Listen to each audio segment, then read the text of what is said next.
नमस्कार दोस्तों, मैं भूपेश दुमका एक बार फिर से स्वागत कर रहा हूं आपका अपने YouTube चैनल पर। दोस्तों, आज हम बात करेंगे बहुत ही महत्वपूर्ण टॉपिक पर। सीरीज शुरू करने जा रहा हूं इन पोल्ट्री मुर्गियों की बीमारी पर। बहुत कमेंट आ रहे थे कि भाई बीमारी के बारे में कुछ बताओ, तो आज हम बात करेंगे इन देसी मुर्गियों, कड़कनाथ या किसी भी पोल्ट्री की जो इनमें बीमारियां आती हैं, कैसी बीमारियां आती हैं, क्या उनके इलाज हैं, क्या उपचार है, इस पर हम आप बात करेंगे। तो सबसे पहले मैं शुरू कर रहा हूं बीमारी नंबर 1 पोल्ट्री की, रानीखेत। तो दोस्तों, रानीखेत बीमारी के बारे में आपको बता रहा हूँ। बहुत जल्दी से थोड़ा सा आप इतिहास जान लीजिए इस बीमारी का। इसको रानीखेत बीमारी क्यों कहते हैं ये जानना जरूरी है। हालांकि देखिए, इसको न्यूकैसल नाम का ये रोग है। न्यूकैसल जो है ना, ये एक जगह है इंग्लैंड में, वहाँ पर भी ये रोग पाया गया था। तो तब से इसको इस नाम से भी जाना जाता है। और भारत में 1939-40 यानी कि सेकेंड वर्ल्ड वॉर के समय की बात है, भारत में हमारे ही उत्तराखंड में रानीखेत बहुत खूबसूरत शहर है, वहाँ पर सबसे पहले बर्ड में, यानी कि इन मुर्गियों में, बत्तख में, तीतर में, बटेर में, जितनी भी बर्ड हैं उसमें एक विशेष बीमारी देखने में आई। इसमें हो क्या रहा था कि 2-3 दिन में ही इनका वजन बहुत कम हो जा रहा था और तेज़ी से बर्ड्स मरने लगती हैं। ठीक है, तो अब हुआ क्या कि जब ये नई बीमारी आई तो डॉक्टर्स ने इसको एक नाम तो देना ही था, तो उन्होंने रानीखेत में सबसे पहले, क्योंकि ये फाइंड आउट हुई, तो इसको नाम दिया रानीखेत डिजीज़। ओके, तो ये बात हो गई इतिहास की। अब हम बात करेंगे कि रानीखेत बीमारी कब होती है। तो सबसे ज़्यादा रानीखेत बीमारी का जो समय देखा गया ना दोस्तों, वो देखा गया है पहले सप्ताह से लेके 3 सप्ताह तक, यानी कि 1 दिन से 7 दिन पहला सप्ताह, वहाँ से और 3 सप्ताह यानी कि 21-22 दिन तक सबसे ज़्यादा खतरा रहता है रानीखेत बीमारी का। इसलिए मैंने कहा कि सबसे पहले हम बात करेंगे रानीखेत बीमारी की ही। तो आप ये देखिए कि 1 सप्ताह से 3 सप्ताह तक इनको सबसे ज़्यादा खतरा होता है मुर्गियों को। अब ये जो आप ये देख रहे हैं ना कड़कनाथ, ऐसा नहीं है कि इन देसी मुर्गियों को ही खतरा है, ब्रॉयलर मुर्गियों को इससे बहुत ज़्यादा नुकसान होता है। आपने अक्सर सुना होगा कि रानीखेत बीमारी आई और पूरे फार्म के फार्म खाली हो गए।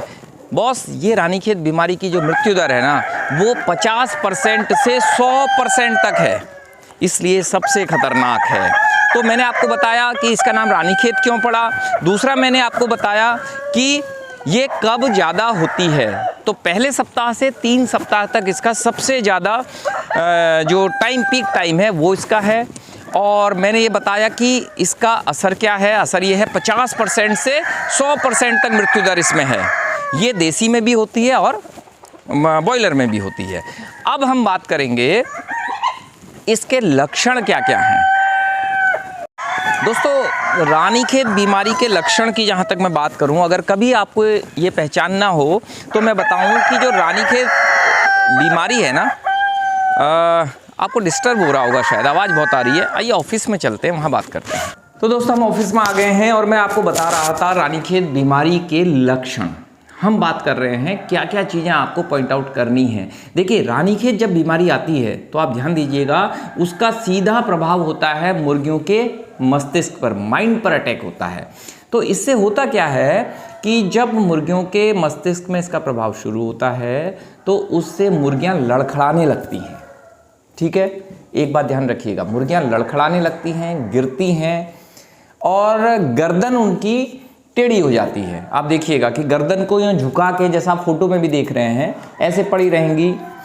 और पहचान में मैं बताऊं आपको कि मुर्गियां आसमान की ओर ऐसे गर्दन ऊपर उठा के देखती हैं, जैसा आप फोटो में देख रहे हैं। देखिए, और क्या होता है, इसमें जो श्वास नली है मुर्गियों की ना, इसमें प्रॉब्लम होती है, श्वास लेने में मुर्गियों को दिक्कत होती है। ये भी लड़खड़ाने की एक वजह है।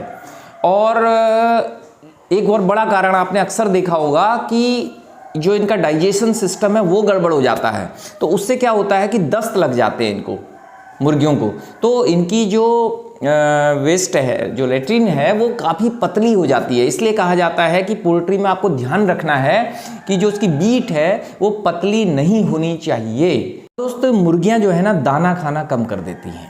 आप देखिएगा कि दाना खाना कम कर देती हैं। और अगर बड़ी मुर्गियां हैं तो एक और चीज़ उसमें ध्यान रखिएगा कि मुर्गियों के जो अंडे हैं ना, ये अंडे, इसमें भी प्रॉब्लम आती है। अंडे आपको ख़राब होने लगेंगे, ठीक है, स्मेल आने लगेगी। ये बड़ी मुर्गियों की पहचान बता रहा हूँ। सामान्यतः पहले हफ्ते से 3 हफ्ते तक होती है। अब हम बात करेंगे कि अगर ये बीमारी आ ही गई, खुदा न खास्ता, तो आपको करना क्या है, निदान क्या है, इसका इलाज क्या है। फ्रेंड, जैसा हम इलाज की बात कर रहे हैं, निदान की बात कर रहे हैं, अगर हम जो रोकथाम की बात करें तो साफ सफाई सबसे मस्ट है। आप अपनी पोल्ट्री को साफ रखिए, नीट एंड क्लीन रखिए, स्मेल नहीं आनी चाहिए, बीट कम नहीं वहाँ हो तो बेहतर है, जितनी सफाई रहे उतना बढ़िया है। पुराना सड़ा गला भोजन ज़्यादा दिन न पड़ा रहे, ठीक है, ये तो आपको ध्यान रखना है। अब बीमारी आ ही गई तो क्या करें, तो सबसे पहले इसका एकमात्र इलाज है वही जो कोरोना का है। क्या? टीकाकरण, वैक्सीनेशन एकमात्र इलाज है रानीखेत बीमारी का। तो दोस्त, इसका टीका इसीलिए दूसरा टीका कहा गया है मुर्गियों के लिए। पहला आप जानते हैं कि मैट्रिक्स का पहले ही दिन लग जाता है, उसके बाद 1 से 7 दिन के बीच में आपने इनको लसोटा का पहला टीका या F1 जिसे कहते हैं, बाजार में मिलता है आपको, मैंने पहले भी वीडियो उस पर बनाया है, ये मैं आपको दिखा रहा हूँ फोटो, और इसका अगर आपको डिस्क्रिप्शन में मैं लिंक भी दे दूंगा, पहली वैक्सीन कैसे लग रही। तो ये वैक्सीन ही इसका एकमात्र इलाज है, ध्यान रखिएगा। लसोटा भी बोलते हैं, F1 भी बोलते हैं, F1 लाइव, ओके। ये आपको करना है सुबह सुबह, सुबह के समय करिए इसको। और ये जो वैक्सीन दी जाती है ये आंख में या नाक में देनी है, लसोटा F1।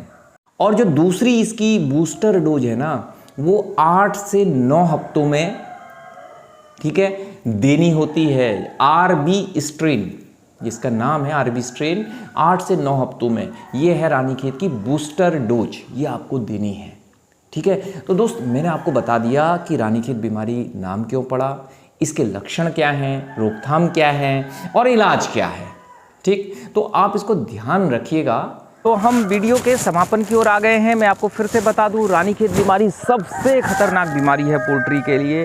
आज हमने उसके बारे में बताया, फिर से बता रहा हूं, रानीखेत बीमारी से बचने के उपाय।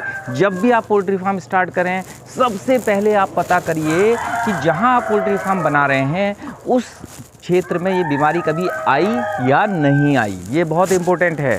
अगर आई है तो कितने समय पहले आई है, ये आपने ध्यान रखना है। दूसरी बात, पोल्ट्री फार्म साफ़ सुथरी जगह बनाएं, जहाँ कुछ पेड़ पौधे हों, ताज़ी हवा मिलती हो। तीसरी बात, ऊंची जगह बनाएं, ठीक है, जहाँ पर पानी ना रुकता हो। चौथी बात, आपका जो पोल्ट्री फार्म है उसमें अंदर जहाँ से भी आप अंदर जाते हैं वहाँ पर आप दरवाजे पर अगर पानी की व्यवस्था कर दें जिससे कि पाँव धो के अंदर जाया जाए, ये बहुत अच्छा है। थोड़ा चूना आप छिड़क सकते हैं। और पांचवी बात, आप पोल्ट्री फार्म के अंदर किसी भी बाहरी व्यक्ति को एंट्री न दें। इन बातों का आप ध्यान रखिएगा। तो ये न्यूकैसल नाम की जो बीमारी है, रानीखेत नाम की बीमारी है, ये आपको सबसे ज़्यादा नुकसान पहुंचा सकती है। इससे आपने, हमने, सभी ने बचना है। और अगले वीडियो में बात करेंगे एक और नई बीमारी की। आप लोग बताइएगा कि ये वीडियो आपको कैसा लगा। मिलते हैं फिर एक नई जानकारी के साथ, तब तक के लिए आते रहिएगा, मिलते रहिए, नमस्कार।